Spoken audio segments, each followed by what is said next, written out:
kajian kita pada kesempatan Ba'da-Dhuhr ini. Bismillah. Assalamualaikum warahmatullahi wabarakatuh. Alhamdulillahirabbil alamin. Alhamdulillahilladzi anzala sakinata fi qulubil mu'minin liyazdadu imanan ma imanihim. Asyhadu alla ilaha illallah wahdahu la syarikalah wa asyhadu anna Muhammadan abduhu wa rasuluh la nabiyya ba'dah. Allahumma shalli wa sallim wa barik ala nabiyyina Muhammad wa ala alihi wa ashabihi ajmain wa ba'd. Sahabatku sekalian, Bapak Ibu yang dirahmati Allah SWT, dimanapun Anda berada, wabil khusus teman-teman dari Kanwil DIY ya, dan teman-teman yang lainnya dari berbagai provinsi yang bergabung dalam kesempatan kita kali ini.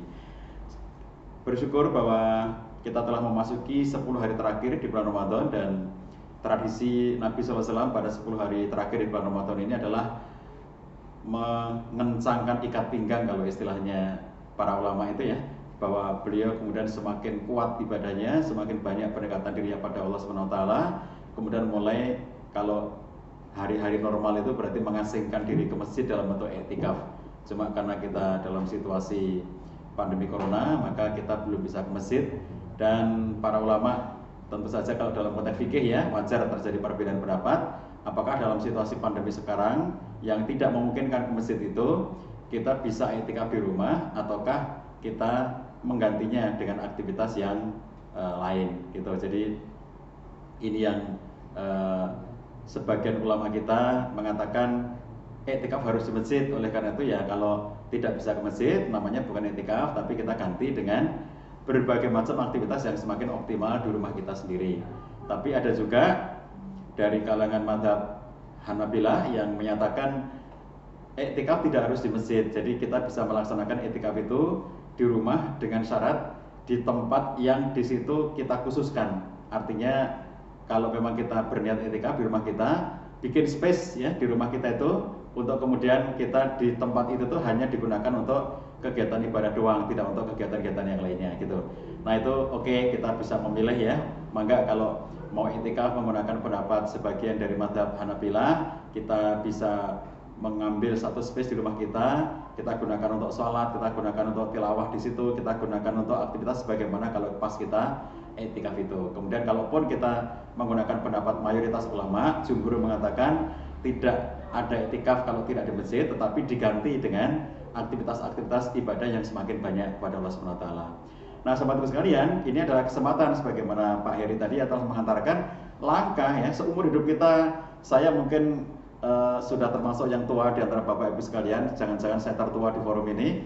Umur saya sudah lebih dari 50. Itu sepanjang lebih dari 50 Ramadan saya ikuti ya. Sejak lahir sampai sekarang ya, baru kali ini kita ketemu dengan Ramadan yang bertemu pandemi. Dan tentu saja kita tidak berharap akan kembali ya, tetapi maksudnya betul-betul ini momentum langka, sesuatu yang kita tidak pernah mengharapkannya, tetapi Allah kasih kepada kita. Nah, di dalam kitab Anul Ma'bud itu dijelaskan bahwa kadang-kadang Allah itu ngasih musibah kepada kita itu sebagai satu paksaan. Digambarkan dalam kitab itu sebagai kayak orang tua yang dia itu ngasih obat kepada anaknya yang sakit. Jadi misalnya Bapak Ibu bayangin ya, kita tuh punya anak sakit di rumah, terus anak kita tahu dan kita yakin bahwa kalau dia tidak meminum obat ini maka akan tambah parah sakitnya. Dan menurut petunjuknya dokter, anak ini harus diberikan obat tertentu, dan oleh karena itu kita sebagai orang tua berusaha untuk membujuknya, ini obatnya untuk kamu gitu.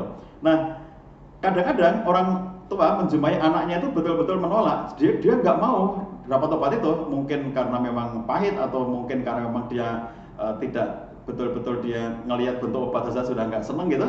Nah, tapi karena ini harus masuk ke anak kita, orang tua ini memaksa. Jadi ada kalanya kita tuh maksa anak kita untuk meminum obat tertentu disebabkan oleh karena kita tahu kalau dia itu nggak dipaksa nanti dia tidak akan sembuh. Ini kalau Bapak Ibu ada yang dari kampung dan terutama sudah berumur kayak saya ya, itu kita dulu di kampung, di kampung Jawa ini, kita itu mendapati kayak saya di masa kecil, saya masih ingat sampai sekarang ya, kayak apa saya dulu istilahnya digujer, apa dipegangi, tangan saya dipegangi, kaki saya dipegangi, tubuh saya dipegangi gitu oleh ayah, ibu dan kakak ketika saya kecil sakit. Dan cara ngasih obatnya itu obat tradisional ramuan-ramuan Jawa itu ya, itu dilembutin gitu, dikasih air, kemudian dikasih ke kain gitu, lalu kainnya itu dipaksakan untuk saya minum gitu ya. Jadi kalau istilahnya orang Jawa itu diontel, diongkek di dalam mulutnya anak itu, dan itu pahitnya bukan main. Itulah sebabnya anak-anak nggak suka sampai dipegangi supaya kita nggak lari atau nggak meronta-ronta gitu. Nah, kondisi kayak begini nih, itu mungkin yang digambarkan oleh para ulama ketika dia menjelaskan kadang-kadang Allah Subhanahu wa taala itu maksa kita untuk menerima satu musibah kayak begini nih, karena tahu bahwa Allah Maha tahu bahwa ini tuh akan baik bagi kamu gitu. Cuma begitu kamu nggak mau itu Allah paksa kepada kita. Kadang Allah memaksa kita untuk berada dalam situasi seperti ini agar kemudian kita nanti bisa menjadi lebih baik. Nah, jadi kalau cara pandang kita positif ya terhadap situasi pandemi yang kita hadapi sekarang, itu kita juga akan menikmati saja. Jadi tentu saja kita tidak, kalau andai boleh memilih, tentu kita juga tidak mau berada dalam situasi pandemi. Andai kita boleh memilih, kita juga mau memilih segala sesuatu yang lebih baik saja, karena kita tahu bahwa segala sesuatu itu ujian ya, sahabatku sekalian, dari Allah SWT. Apapun yang kita dapatkan ya, orang naik pangkat itu ujian, yang nggak naik pangkat juga ujian. Orang dimutasi itu ujian, yang nggak dimutasi juga ujian. Jadi semuanya itu ujian dalam kehidupan kita. Untuk apa? Liyabluwakum ayyukum ahsanu amala. Untuk mengetahui siapakah di antara kalian yang paling baik amalannya. Jadi kalau di sebagian orang dikasih ujian itu dengan berupa kayak yang enak-enak gitu ya, diuji dengan kenaikan pangkat, diuji dengan naik jabatan, diuji dengan bertambahnya fasilitas, diuji dengan berbagai macam kemudahan-kemudahan dalam hidup, itu ujian. Di sisi yang lainnya ada orang yang diuji dengan nggak naik pangkatnya, atau malah diturunkan pangkatnya, atau kemudian dia mendapatkan ujian berupa hilangnya harta benda, dia menderita kesulitan dalam kehidupannya, kemiskinan dalam hidupnya gitu ya. Nah, kalau kita boleh memilih, tentu kita memilih, oh ya Allah sama-sama ujian, aku diuji dengan yang naik pangkat saja lah ya Allah gitu, ketimbang aku diuji dengan turun pangkat gitu. Sama-sama ujian, tapi kan seringkali kita tidak bisa memilihnya. Jadi sama-sama ujian itu untuk apa? Sebagian orang yang diuji Allah dengan kenaikan pangkat itu, maka Allah ingin melihat kayak apa dia kalau diuji dengan kenaikan pangkat. Yang lainnya diuji dengan nggak naik pangkat itu Allah pengen tahu kayak apa sikap dia kalau dia nggak diuji dengan, kalau dia nggak segera naik pangkat itu. Sama dengan pandemi ya, sahabatku sekalian. Saat ini kita mau nggak mau harus menghadapi pandemi. Ini bukan sebuah pilihan, tapi keharusan bagi kita untuk berada dalam situasi pandemi. Nah, ini bukan pilihan bagi kita, tapi kita harus menghadapinya gitu. Allah pengen tahu kalau orang ini dikasih pandemi itu kayak apa coba. Di belahan negara tertentu bisa jadi mereka sama sekali tidak kena corona, bisa jadi ya. Seandainya ada satu tempat di mana mereka sama sekali nggak mendapatkan corona, maka kita mengatakan, wah enak ya itu nggak dapatkan ujian. Kalau kita sih dapat musibah, kita dapat corona, itu enak tuh di negara itu dia nggak dapat musibah sama sekali gitu loh. Apakah kalau tidak mendapatkan wabah corona itu berarti nggak dapat musibah? Dia tuh semuanya diuji.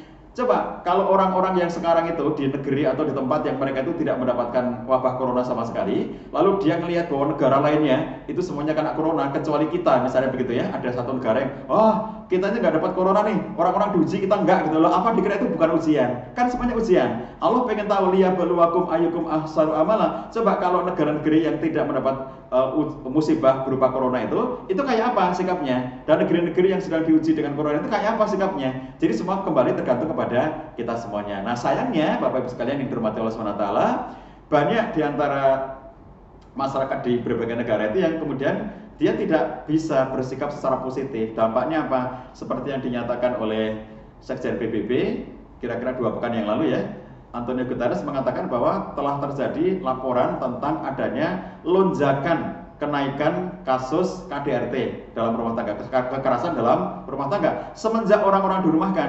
Jadi mestinya ya kita dirumahkan itu di karantina, ketemu suami, ketemu istri, kemudian anak-anak ngumpul semuanya, yang sekolah dirumahkan, yang kuliah dirumahkan, yang kerja dirumahkan, kemudian yang nggak kerja yang memang di rumah terus dari dulunya gitu. Jadi kan kita ini di rumah semuanya ngumpul, sesuatu yang tadi seperti disampaikan Pak Heri langka seperti ini. Tapi kenapa di luar sana justru memunculkan KDRT? Kenapa mereka tidak bergembira dengan ini? Nah, sahabatku sekalian, tentu ini tergantung kepada sikap kita masing-masing ya. Kalau sikap kita negatif terhadap musibah, melakukan proses denial, itu yang teorinya Kabler-Ross 5 tahap kedukaan. Manusia pada umumnya apabila dia berada dalam situasi kedukaan, tekanan berat seperti yang kita rasakan sekarang, maka rata-rata orang atau pada umumnya orang itu akan melewati 5 tahap. Sejak dari denial, penolakan yang pertama, sampai nanti yang kelima adalah acceptance, penerimaan. Jadi orang itu sampai levelnya menerima musibah atau krisis atau kondisi menekan yang ada pada dirinya, atau istilah umumnya yang dibuat oleh Kabler-Ross adalah grief, kedukaan, itu adalah denial. Mereka itu pertama kali menolak. Jadi seperti yang dialami oleh masyarakat dunia ya pada saat sekarang, kenapa sih ada wabah, kenapa ada corona, kenapa harus dirumahkan, itu pengennya kan bisa jalan-jalan kemana-mana, kenapa sekarang nggak boleh, semuanya itu denial. Nah, sikap denial ini menyebabkan kemudian tidak nyaman suasana di rumahnya, karena mereka pada dasarnya menolak mendapat wabah, menolak untuk dirumahkan, menolak untuk tidak boleh kemana-mana, itu suasana penolakan. Nah, sudah dalam suasana penolakan, lalu kemudian mereka itu berada dalam tekanan-tekanan berat dalam kehidupannya karena tidak punya ruangan-ruangan berekspresi, nggak boleh keluar rumah, hilang kebebasan, hilangnya ruang-ruang pertemanan yang nyata, kemudian terkurung dalam rumah yang sempit, anggota keluarganya banyak, hilang privasinya, dan begitu seterusnya. Nah, sikap yang tidak positif adalah ketika dia tidak segera berada dalam situasi acceptance terhadap situasi ini. Makanya muncul di sana kekerasan dalam rumah tangga. Nah, oleh karena itu tepat ketika siang ini kita mengkaji, berdiskusi tentang bagaimana kita di rumah saja dan menjadikan kebermanfaatan bagi keluarga kita. Nah, sahabatku sekalian, satu hal yang sudah saya tulis ya di e-book, nanti sahabat sekalian yang belum mendapatkan e-booknya silakan minta ya untuk di share kepada teman-teman sekalian. E-book saya siapkan untuk bahan obrolan kita kali ini. Pertama kali dalam situasi kita sekarang berada di rumah ya, berada dalam konteks karantina ini, kita sebetulnya sedang mendapatkan kesempatan oleh Allah SWT untuk kembali menghayati makna keberadaan keluarga kita. Jadi selama ini kita masing-masing sibuk, saya tahu kayak apa teman-teman di Direktorat Jenderal Pajak itu ya, Masya Allah sibuknya luar biasa ya. Jadi bukan hanya sibuk tapi mobilitas yang sangat tinggi ya, karena itu tetangga sebelah rumah saya gitu ya, dua-duanya orang pajak kan, suami pajak, istri pajak. Saya kira ikut juga acara kita kali ini, dia itu yang saya cerita ini. Dia itu nanti suaminya tugas kemana, lalu istrinya tugas kemana, itu kan nggak bisa satu atap kan. Dan saya sering mendapatkan cerita dari teman-teman di kantor pajak itu, bahkan waktu saya ngisi rutin pada waktu itu di Kanwil Pajak di Jawa Tengah, itu Pak Kakanwilnya waktu itu ngobrol dengan saya mengatakan, Pak Cah tolong nanti sampaikan, Pak Cah nanti tolong jangan membuat saran bahwa suami istri itu harus ngumpul di satu tempat, satu rumah, itu nanti merepotkan bagi kami kalau sarannya kayak begitu. Jadi Dirjen Pajak itu mobilitasnya tinggi, suami tugas kemana, istri tugas kemana gitu. Jadi saya setiap kali ngisi di lingkungan Dirjen Pajak itu mesti Pak Kakanwilnya ngundang dulu saya sebelum saya masuk forum, dan ternyata tausiahnya sama untuk saya ya, Pak Cah nanti jangan ngomong di forum bahwa suami istri itu harus ngumpul. Jadi mereka nanti akan repot, akan nuntut untuk kemudian dijadikan satu. Kebayang bagi saya bahwa dalam situasi hari-hari itu teman-teman di lingkungan Dirjen Pajak itu sudah nggak pernah ketemu dengan keluarga, itu jarang banget ya, karena apalagi tadinya satu tugas di mana, beda pulau dan seterusnya begitu ya. Jarang ketemu suami istri, jarang ketemu anak-anak gitu. Nah, sekarang itu kita diberi kesempatan untuk lebih banyak di rumah, kembali menghayati apa makna keluarga bagi kita. Saya ingat apa yang dituliskan oleh Stephen R. Covey ketika dia mengomentari tentang perilaku orang ya, yang tidak pernah melakukan proses berhenti sejenak. Itu yang ditulis oleh Stephen R. Covey, berhenti sejenak. Ada orang-orang yang tidak pernah berhenti sejenak dalam kehidupannya. Dia itu jalan terus, kerja terus, aktivitas terus itu. Sehingga akhirnya justru dia itu mengalami ketumpulan. Apa itu gambarannya? Menggergaji kayu ya, yang diceritakan oleh Stephen R. Covey itu tukang gergaji kayu, yang dalam setiap hari dia bisa menggergaji 50 batang kayu. Tapi setiap saat ternyata produktivitasnya semakin menurun, sampai berapa tahun kemudian ternyata pada suatu ketika dia hanya bisa menebang 10 pohon kayu dengan alat yang sama. Lalu ketika dia laporkan itu ke bosnya, saya mengalami penurunan produktivitas, maka kata bosnya, apakah kamu pernah berhenti sejenak? Loh, nggak sempat aku itu kerja terus-menerus, bagaimana berhenti sejenak untuk mengasah gergaji itu. Jadi bosnya, pernah kamu berhenti sejenak untuk mengasah gergaji kamu? Oh, nggak sempat, kerjaku luar biasa, jadi aku nggak sempat untuk berhenti sejenak mengasah gergaji itu. Waktuku nanti habis kalau aku gunakan untuk mengasah gergaji. Nah, justru itu kata bosnya, sekarang coba kamu berhenti sejenak, asah gergajimu, setelah gergajimu bagus lagi, kamu gunakan untuk menebang pohon lagi. Dan begitu itu dilakukan, lalu kemudian dia memulai mengasah gergaji, kemudian setelah selesai mengasahnya menjadi bagus lagi situasinya, dia kerja lagi dan produktivitasnya meningkat lagi. Demikian pula dalam kehidupan kita, sahabatku sekalian, ada peristiwa-peristiwa di mana kita itu diberi kesempatan ya oleh Allah SWT untuk berhenti sejenak. Yang semula kita tuh jalan terus gitu ya, Masya Allah, kegiatannya Bapak Ibu ini luar biasa. Saya tahu mobilitas yang sangat tinggi, luar biasa kegiatan aktivitas hari-harinya, yang kemudian itu kadang-kadang menyebabkan kita itu mengalami ketumpulan-ketumpulan tertentu, terutama dalam konteks urusan rumah tangga, karena sering meninggalkan keluarga, sering berada dalam situasi jauh dari keluarga gitu ya. Kadang-kadang kemudian merasa bahwa keluarga itu sesuatu yang diabaikan. Nah, Allah kasih kesempatan kepada kita sekarang itu untuk kembali menghayati makna keberadaan keluarga. Jangan-jangan lupa ya bahwa pasangan kita itu disebut sebagai garwo kalau dalam bahasa Jawanya gitu. Bahkan kalau seorang konsultan pernikahan di Amerika itu dia bilang begini, bahkan sebagian orang, kata dia, itu harus diingatkan bahwa kita itu sudah menikah gitu ya. Saking sibuknya orang itu, dia sudah menikah, sudah punya anak. Bahkan sebagian orang itu, dia itu harus diingatkan bahwa kamu itu sudah menikah, kamu itu sudah punya keluarga gitu. Ternyata banyak loh orang itu nggak nyadar kalau dirinya sudah menikah itu. Seorang bapak-bapak ya, sudah punya istri, sudah punya anak, dia jajan gitu, dan kemudian ternyata dia itu jajan sendiri ya, makan sendiri, nggak kebayang bahwa ternyata dia itu punya istri, punya anak gitu.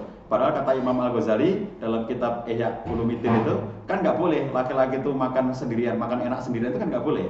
Jadi kata Imam Al-Ghazali, kalau suami itu makan enak keluar gitu ya, itu harus bungkusin untuk istrinya. Artinya dia harus ngajak istrinya sebetulnya. Tapi kalau nggak sempat ngajak istrinya, ya bungkusin dong untuk istri kamu. Karena kamu harus ngasih makan kepada istri kamu sebagaimana apa yang kamu makan. Jadi kalau sekarang ini kamu makan enak di luar bersama teman-teman kamu dan nggak ngajak istri kamu, nah kamu harus bungkusin yang sama dengan yang kamu makan itu untuk istri kamu.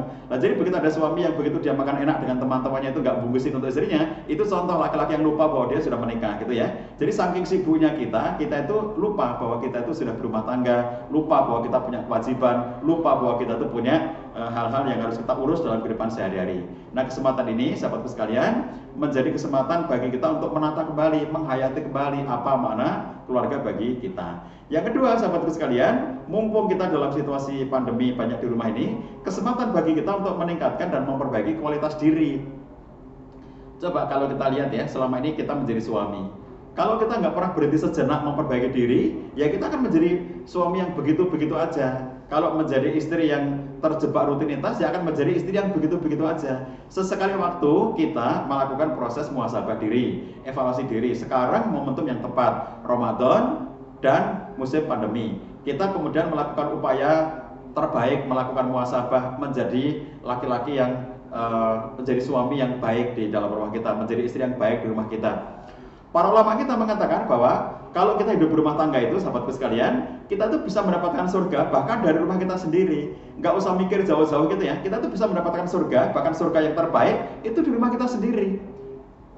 Bagaimana caranya? Kalau Anda menjadi suami, kita semuanya, saya dan bapak-bapak sekalian menjadi suami, maka caranya adalah menjadi suami yang terbaik untuk keluarganya. Nabi SAW bersabda, khairukum li ahlihi wa ana khairukum li ahli. Sebaik-baik kalian adalah yang terbaik bagi istrinya, dan aku adalah orang yang terbaik di antara kalian terhadap istriku. Jadi kira-kira gambarnya begini.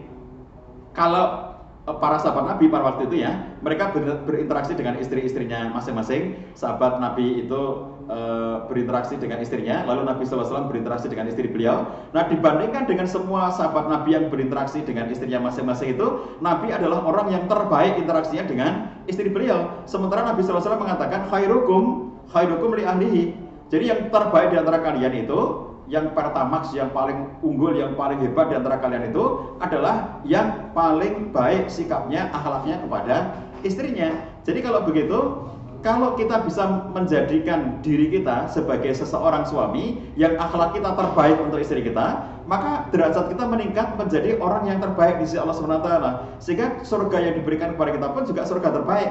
Bahkan itu dari rumah kita sendiri, menjadi suami yang sikapnya terbaik terhadap istri dan anak-anaknya. Demikian juga kalau kita lihat dalam hadis yang lainnya, Nabi SAW menjelaskan khiyarukum linisaihim. Sebaik-baik dari kalian adalah yang terbaik terhadap istrinya. Jadi dua hadis ini semakna sahabat sekalian dengan cara pengungkapan yang berbeda. Yang pertama tadi adalah khiyarukum li ahlihi. Kemudian yang hadis kedua ini maaf, yang pertama tadi khairukum ya, maaf. Khairukum li ahlihi. Hadis yang kedua ini adalah khiyarukum li nisaihim. Jadi yang satunya khairukum, satunya khiyarukum. Tapi maksudnya sama, bahwa Nabi SAW memberitahukan kepada kita, suami atau manusia kaya apakah yang paling baik itu adalah manusia yang terbaik terhadap keluarganya, manusia yang terbaik terhadap istrinya, itulah orang yang terbaik. Oleh karena itu, kalau kita lihat, para ulama menjelaskan makna hadis ini, misalnya Imam Asy-Syaukani menjelaskan makna hadis ini dengan mengatakan bahwa dalam hadis ini tersimpan catatan penting bahwa orang yang paling tinggi derajatnya dalam kebaikan dan paling berhak meraih sifat kebaikan tersebut adalah orang-orang yang paling baik perilakunya kepada keluarganya, kepada istrinya dan kepada anak-anaknya. Itu adalah orang yang mendapatkan predikat orang terbaik dalam kebaikan. Nah, oleh karena itu, keluarga adalah merupakan orang-orang yang paling berhak dengan wajah manis dan cara bergaul yang baik, kata Imam Asy-Syaukani ya. Curahan kebaikan untuk mendapatkan manfaat, dilindungi dari bahaya. Jika ada laki-laki yang demikian, niscaya ia berpredikat sebagai manusia terbaik, kata Asy-Syaukani. Dan jika dia sebaliknya, maka ia berada dalam keburukan, dan banyak orang yang terjerumus dalam ketelindoran ini. Jadi Imam Asy-Syaukani itu memberi penjelasan tentang hadis ini, itu sangat menarik dan panjang lebar beliau mengomentari hadis ini, termasuk yang kemudian disampaikan juga oleh Syekh Ar-Ramadhani. Syekh Ar-Ramadhani menulis kitab Al-Mau'idhah Al-Hasanah. Beliau kemudian juga mengutip hadis ini ya, untuk memberikan penjelasan dengan penjelasan yang mirip dengan apa yang disampaikan oleh Asy-Syaukani. Asy-Syaukani mengatakan seperti ini. Banyak banget, kata beliau, kata Imam Syaukani, orang yang hidup di zaman ini, zaman beliau, yang artinya kita menunjukkan bahwa perilaku kayak begitu sudah dijumpai ya di zaman orang-orang terdahulu, di mana mereka itu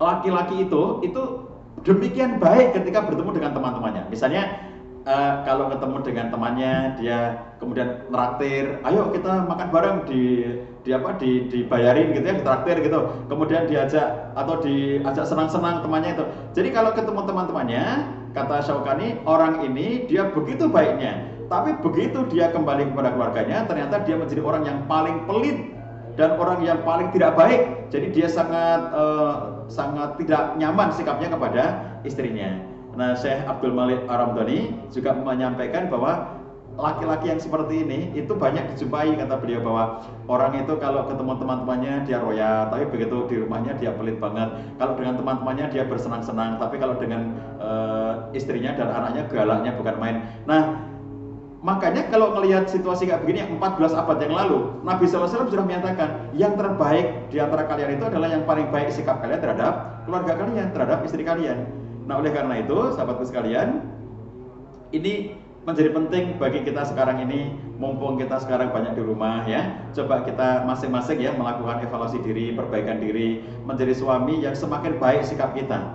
Jadi, sahabatku sekalian, kadang-kadang kalau orang di zaman sekarang, itu kita berada dalam situasi antara bergurau tapi juga bullying, tapi juga kemudian itu menjadi kayak serius, antara gurau atau itu bullying atau itu serius yang kadang-kadang nggak jelas gitu ya. Kata-kata seperti ini, misalnya itu suami takut istri gitu ya, kata-kata suami takut istri, sampai kemudian ada istilah-istilah, itu ketua isti di sini ikatan suami takut istri, itu ketuanya istiqomah di sini ikatan suami takut istri kalau di rumah di Kanwil DIY gitu. Jadi kalau kita lihat di sini ada orang-orang yang bercandanya itu dalam canda-canda yang kemudian seakan-akan kalau ada orang itu yang berlaku lemah lembut kepada istrinya, dikatakan takut kepada istrinya. Nah, akhirnya banyak laki-laki yang karena khawatir dikatakan takut kepada istri, khawatir dikatakan menjadi ketua isti atau ketua istiqomah, akhirnya dia berlaku galak kepada istrinya untuk menunjukkan bahwa aku berani sama istriku, aku itu nggak takut sama istriku, aku berani sama istriku, supaya dalam pergaulan dengan teman-temannya dia bisa menceritakan bagaimana sikapnya, galaknya kepada istrinya, beraninya dia kepada istrinya gitu ya. Nah, padahal sunnah Nabi SAW tidak kayak begitu itu. Nabi SAW menyatakan kepada kita, kepada kaum laki-laki, urfuk bil qawarir, berlaku lembutlah kalian kepada al-qawarir. Apa itu qawarir, Bapak Ibu sekalian? Qawarir itu jamak dari qaruroh. Qaruroh itu kaca atau gelas kaca. Jadi ketika urfuk bil qawarir artinya berlaku lembutlah kalian terhadap gelas-gelas kaca itu. Siapa yang dimaksud oleh Nabi SAW sebagai gelas-gelas kaca? Dia adalah perempuan, istri kita. Jadi Nabi SAW memesankan kepada kaum laki-laki, berlaku lembutlah kalian kepada istri kalian. Dijelaskan oleh Syekh Muhammad Shalih Al-Utsaimin, beliau mengatakan kenapa perempuan disebut sebagai al-qawarir, qarurah, karena perempuan itu makhluk yang sangat halus kejiwaannya, yang tidak menerima kekerasan dalam hidupnya. Tuh penjelasannya Syekh Utsaimin ya, tidak menerima kekerasan. Jadi Nabi SAW menyuruh kita untuk berlaku lembut kepada istri, karena istri perempuan itu adalah makhluk yang sangat lembut secara perasaan, secara kejiwaan, yang tidak menerima kekerasan. Oleh karena itu kita disuruh untuk berlaku lembut. Aisyah mengatakan Nabi SAW itu tidak pernah memiliki sikap yang keras. Makanya kalau kita lihat, para ulama mengatakan kerasnya Nabi SAW itu hanya dalam dua kondisi. Keras yang pertama adalah di medan peperangan. Kalau di medan perang nggak mungkin dong kalau tidak keras berjihad melawan musuh, itu adanya membunuh atau dibunuh. Oleh karena itu tidak mungkin di dalam situasi hidup di medan peperangan, di dalam perjuangan jihad itu, lalu kemudian itu menjadi lembut, itu nggak mungkin ya. Jadi sahabatku sekalian, ini kerasnya Nabi yang pertama di medan peperangan saat jihad. Nomor duanya adalah ketika Nabi SAW itu menegakkan had atau hudud. Jadi kalau sudah ada orang yang melanggar had, aturan-aturan Allah SWT, lalu terbukti dan ditegakkan mengeksekusi untuk had itu, maka Nabi SAW tegas dan keras di situ untuk memperlakukannya, sampai pun dibujuk-bujuk oleh orang, ada seseorang yang melakukan pencurian lalu membujuk kepada Nabi SAW supaya kemudian orang itu tidak dihukum. Itu kemudian Nabi SAW mengatakan, lau Fatimah tubnati Muhammad sarakat laqata'tu yadaha. Kalau Fatimah anaknya Muhammad itu mencuri, aku potong tangannya. Jadi itu sesuatu yang kalau kita lihat ada ketegasannya Nabi SAW dalam hal satu jihad, dalam nomor dua adalah menegakkan hudud. Tapi di luar dua itu, kata Aisyah radhiyallahu anha, Nabi SAW adalah orang yang selalu lembut kepada siapapun, terutama kepada istri-istrinya. Jadi sahabatku sekalian, coba lihat bagaimana perilaku Umar bin Khattab. Umar itu orang yang sangat berani, orang yang sangat hebat, orang yang sangat bahkan keras di dalam dia berinteraksi, terutama dengan musuh-musuhnya. Sampai dikatakan jangankan manusia, setan aja takut sama Umar gitu ya. Kalau dalam satu asar dinyatakan Umar itu lewat di satu gang, lalu di situ sedang ada setan, setannya pergi, nggak mau dia ketemu sama Umar. Sedemikian hebatnya Umar itu kan. Dan bagaimana kita lihat sejarahnya Umar, ketika orang-orang masuk Islam itu bersembunyi-sembunyi, justru Umar ketika masuk Islam datang ke Ka'bah dan berteriak mengatakan bahwa dirinya sudah masuk Islam. Sampai kemudian orang-orang yang marah itu mengeroyok Umar, dia sendirian dikeroyok oleh sekian banyak orang, sampai akhirnya kemudian orang-orang itu capek ngeroyok Umar dan mereka pulang sendiri-sendiri. Kebayang nggak bahwa Umar itu adalah seorang yang laki-laki yang hebatnya bukan main secara fisik dia hebat, secara keberanian dia hebat, dikenal sebagai Al-Faruq gitu. Tapi lihat sikapnya di rumah, bagaimana dia dengan istrinya. Jangan kita mengatakan bahwa Umar takut sama istrinya. Jelas Umar tidak takut sama istrinya, gak mungkin lah Umar takut sama istrinya. Umar itu adalah orang yang berlaku lembut kepada istrinya. Nah jadi di zaman kita sekarang, kemudian kita tuh mencampur adukkan, sehingga akhirnya seakan-akan orang yang berlaku lembut seperti itu kepada istrinya dikatakan tuh takut sama istri gitu ya. Nah Umar tidak takut sama istrinya, dia adalah qawwam, dia adalah pemimpin di rumah tangganya, tapi dia berlaku sebaik-baiknya kepada istrinya. Umar adalah seorang laki-laki yang hebat, yang perkasa, yang ketika memperlakukan istrinya dengan cara yang sangat memuliakannya. Makanya Bapak Ibu sekalian, kemuliaan laki-laki justru terletak pada ketika dirinya mampu memuliakan istrinya. Kemuliaan laki-laki terjadi ketika dia mampu memuliakan anggota keluarganya. Bukan ketika dia galak kepada istrinya, biar tidak dikatakan sebagai takut sama istri. Aku harus galak, aku harus membentak, aku harus melakukan tindakan yang kemudian menunjukkan bahwa aku berani sama istri. Nggak kayak begitu. Baik sahabat sekalian, sama dengan istri di rumah ya. Di dalam situasi pandemi sekarang ini, kesempatan untuk melakukan proses muhasabah, kesempatan untuk melakukan proses perbaikan diri, kesempatan untuk kita bisa melakukan yang terbaik. Jadi bagaimana kita berhenti sejenak tadi itu, kemudian kita akan melakukan perbaikan diri. Jadilah istri yang terbaik. Kalau tadi menjadi suami yang terbaik itu akan menghantarkan dirinya menuju kepada surga yang baik pula. Maka begitu kita di rumah juga istri melakukan hal yang sama, mengevaluasi diri, memuhasabah diri untuk menjadi istri yang baik, maka itu juga nantinya akan bisa mendapatkan surga yang terbaik pula. Nabi SAW mengatakan pada kaum perempuan, "Fanduri aina anti minhu." Perhatikan bagaimana posisi kamu di depan suami kamu. Fa inama huwa jannatuki wa naruki. Karena sesungguhnya suami kamu itu adalah surgamu dan nerakamu. Maka bagaimana sikap para istri terhadap suaminya, disitulah surganya, disitu juga nerakanya. Kalau pengen mendapatkan surga, berlaku baiklah pada suami kamu. Jadikan akhlak kepada suami itu akhlak yang terbaik. Jadilah seseorang istri yang dia itu mampu memuliakan suami, mampu menghormati suami, mampu melakukan sesuatu yang kemudian terbaik untuk suaminya. Itulah yang nanti akan menyebabkan dia mendapatkan surga dari perbuatan baik kepada suaminya itu. Nah, dari beberapa keterangan hadis-hadis ini maupun dari beberapa keterangan ulama yang seperti saya tulis di e-book, Bapak Ibu sekalian, menandakan pada kita bahwa bagaimana kita bersikap kepada pasangan kita, disitulah menentukan letak kemuliaan kita. Mulianya seorang istri itu bukan ketika dia bisa menguasai suaminya, bukan ketika dia bisa berani kepada suaminya, bukan ketika dia menang terhadap suaminya, tetapi ketika istri ini mampu memuliakan suaminya, mampu menghormati suaminya, mampu menghargai suaminya. Jadi suami yang baik, yang mulia adalah suami yang mampu memuliakan istrinya. Begitulah yang terjadi timbal balik dalam kehidupan berumah tangga kita sehari-hari. Nah, oleh karena itu sahabatku sekalian, mumpung kita sekarang dalam situasi pandemi, Ramadan lagi ya, kesempatan mari sebaik-baiknya kita perbaiki diri. Upaya untuk berhenti sejenak saat ini ya, karena sebentar lagi nanti mudah-mudahan musim semi tiba, kita sudah selesai coronanya, kembali lagi beraktivitas seperti sedia kala, kita ngantor rutin lagi, kita sibuk lagi, kita melakukan berbagai macam aktivitas lagi.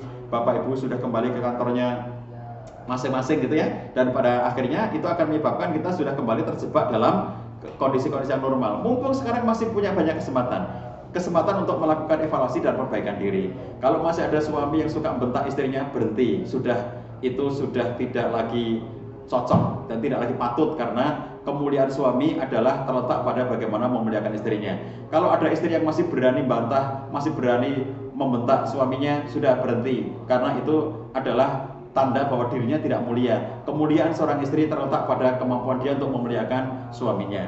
Bahkan Syekh Utsaimin mengatakan, kalau ada istri yang ngomong dengan nada tinggi, intonasi tinggi di depan suaminya, itu adalah su'ul adab, itu adalah akhlak yang buruk. Jadi kalau ada istri yang masih suka ngomong tinggi-tinggi kepada suaminya, nadanya tinggi-tinggi, intonasinya tinggi-tinggi, membentak suaminya, walaupun ngomongnya bisa sih nggak bentak tapi nadanya tinggi, walaupun ngomongnya itu dia tidak membantah tapi nadanya tinggi, itu tetap su'ul adab. Jadi bagaimana suami dan istri berlaku lembut.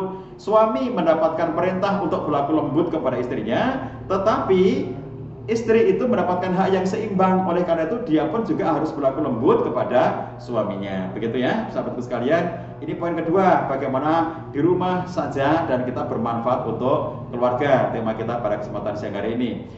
Kemudian saya sampaikan ini nanti yang lengkapnya dibaca di e-book ya. Saya tulis e-book sengaja bahannya banyak supaya bisa menjadi bahan bacaan bagi Bapak-Bapak sekalian. Tapi kita tidak sampaikan di forum ini karena waktu kita terbatas. Jadi saya langsung ke poin yang terakhir dari 4 poin yang saya sampaikan di situ. Ada yang saya lompati ya, nanti silakan dibaca supaya waktu kita cukup. Bagaimana sepanjang kita di rumah di masa pandemi dan apalagi di masa Ramadan ini ya, kita membangun suasana rumah yang menghadirkan surga. Bagaimana agar rumah tangga kita bisa menjadi rumah tangga yang surgawi. Baiti jannati, rumahku surgaku. Rumahku surgaku ini dia bukan hadis Nabi SAW, dia hanya ungkapan saja, tetapi memberikan motivasi kepada kita untuk kemudian kita bisa menjadi keluarga yang baik. Surga di dunia kita dapatkan dan surga akhirat kelak bersama keluarga juga kita ingin dapatkan bersama-sama. Oleh karena itu, mumpung sekarang kita itu berada dalam situasi bareng-bareng, mari kita hadirkan suasana interaksi surgawi di rumah kita itu ya, sebagaimana yang diperintahkan oleh Allah SWT dalam surat An-Nisa ayat 19, wa ashiruhunna bil ma'ruf, bergaulah kalian kepada istri kalian dengan cara yang patut. Ibnu Katsir ketika memberikan penjelasan tentang wa ashiruhunna bil ma'ruf, beliau mengatakan perbaguslah ucapan kalian kepada mereka, perbaguslah perbuatan kalian, dan perbaguslah keadaan kalian sesuai kemampuan kalian, sebagaimana kalian menyukai hal itu dari mereka. Jadi memperbagus, kata Ibnu Katsir ya, wa asyiruna bil ma'ruf itu memperbagus ucapan, memperbagus perbuatan, memperbagus penampilan atau keadaan. Kalian perbaguslah kondisi itu di depan istri kalian sebagaimana kalian suka ketika hal itu ada pada istri kalian. Jadi kita menuntut istri kita, ini perspektif suami ya, menuntut istrinya, kamu harus lembut kepada suami, kata-katamu baik, tutur katamu baik, nomor satu. Nomor duanya, kamu berbuat baik kepada suami, perbuatanmu, tindak tandukmu harus baik kepada suami. Nomor tiga, penampilan kamu harus menarik di depan suami, penampilan kamu harus terbaik untuk suami. Jangan sampai kamu penampilannya hanya baik ketika ke kantor atau keluar rumah, tetapi begitu di dalam rumah kamu penampilannya acak-acakan. Suami menuntut kepada istrinya, kamu memiliki tutur kata yang baik kepada suami, kamu memiliki perbuatan yang baik kepada suami, kamu memiliki penampilan yang baik kepada suami. Itu tuntutan suami kepada istrinya. Kata Ibnu Katsir, sebagaimana kamu menuntut kepada mereka untuk berlaku seperti itu, maka semestinya kamu yang menuntut diri kamu untuk memberikan itu pertama kali kepada istri kamu. Jadi jadikan tutur katamu adalah yang terbaik untuk istri kamu, jadikan perbuatan kamu yang terbaik untuk istri kamu, dan jadikan penampilan kamu adalah yang terbaik untuk istri kamu. Jadi ini adalah contoh interaksi surgawi di rumah kita ya, Bapak Ibu sekalian. Saya tutup dengan salah satu contoh dari Nabi SAW. Ketika beliau di rumah, apa yang dilakukan? Beliau ini kan ya dengan segala kesibukan beliau sebagai Nabi, sebagai pemimpin umat ya, beliau kadang-kadang melakukan sebuah perjalanan syariah atau ghazwah, peperangan, lawatan ke berbagai tempat, kadang-kadang lama, dan kemudian baru pulang kembali ke rumah dan seterusnya.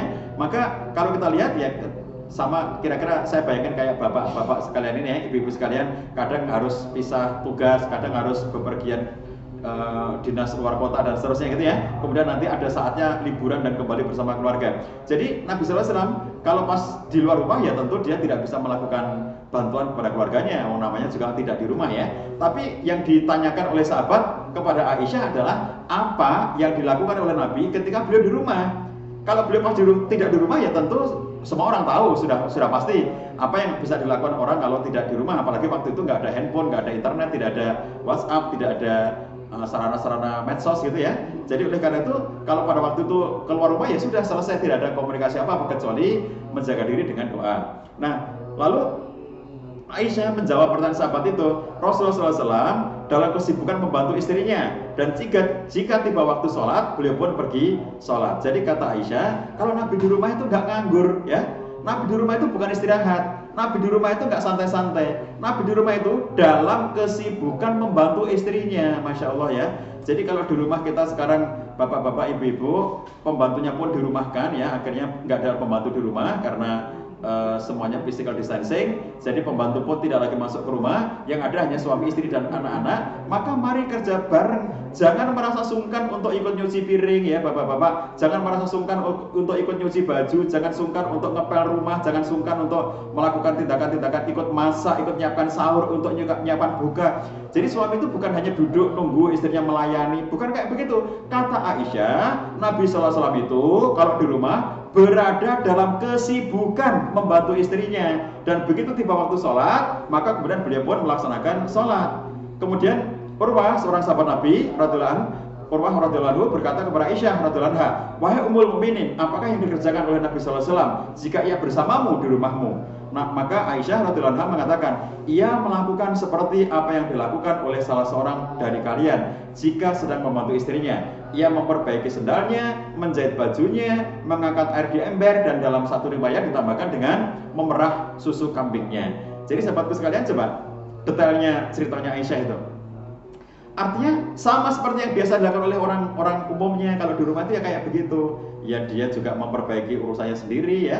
Dia bantu istri, dia juga memperbaiki sendal, dia menjahit baju, dia ngangkat air di ember, dia memerah susu. Loh itu kan berarti semua pekerjaan-pekerjaan rumah tangga apapun, artinya tidak pilih-pilih gitu. Apapun itu dilakukan oleh Nabi SAW. Mumpung sekarang kita di rumah, kita karantina di rumah, maka ini adalah sunnah Nabi SAW yang harus kita ingat, bahwa di antara sunnah Nabi adalah membantu pekerjaan kerumah tanggaan, melakukan pekerjaan kerumah tanggaan. Ibnu Battal dalam kitab Syarah Al-Bukhari menyebutkan, mengutip perkataan Al-Muhallab, inilah pekerjaan Nabi SAW di rumahnya. Hal ini wujud tanda ketawaduan beliau, juga supaya umatnya bisa mencontohnya. Tuh kata Al-Muhallab ya. Jadi beliau melakukan itu supaya kita mencontoh. Jangan jadi bos di rumahnya, tidak mau ngapa-ngapain gitu ya, dan kemudian merasa bahwa ini bukan pekerjaanku. Loh emang pekerjaan siapa?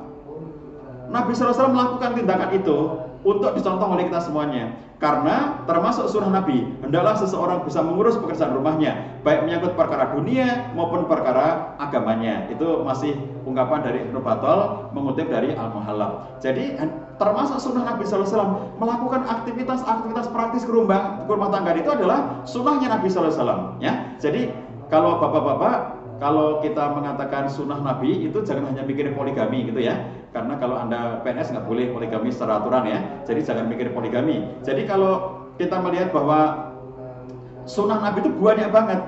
Membantu istrinya, sunnah Nabi SAW. Berlaku lembut kepada istrinya, sunnah Nabi SAW. Tidak menampakkan kemarahan di depan istrinya, sunnah Nabi SAW. Bersabar atas perilaku istrinya, sunnah Nabi SAW. Mengurus urusan-urusan rumah tangga, sunnah Nabi SAW. Bahkan Imam Masyidi rahimahullah mengatakan bahwa membantu urusan rumah tangga termasuk sunnahnya orang-orang soleh, kebiasaannya orang-orang soleh. Masya Allah ya. Jadi kalau kita pengen menjadi orang soleh, jangan sungkan bantu istri di rumah kita. Nah, jadi suami istri saling membantu, tapi begitu suaminya mulai mengerjakan rumah tangga, istrinya jangan kemudian ya sudah Bang, silakan kerjakan semuanya, gantian aku tak istirahat sekarang. Enggak begitu. Jadi dua-duanya bekerja menyelesaikan urusan rumah tanggaan, saling bantu. Itulah kesempatan bagi kita untuk menguatkan sisi-sisi rumah tanggaan kita. Demikian Bapak Ibu, masih ada sedikit waktu ya bagi kita untuk ngobrol, berdiskusi. Maka kalau ada yang mau didiskusikan, untuk sementara sebagai pengantar cukup di sini. Selengkapnya silakan dibaca di e-book yang saya siapkan. Yang belum dapat e-book silakan minta kepada teman-teman panitia. Saya cukupkan. Bila taufik wal hidayah. Wassalamualaikum warahmatullahi wabarakatuh.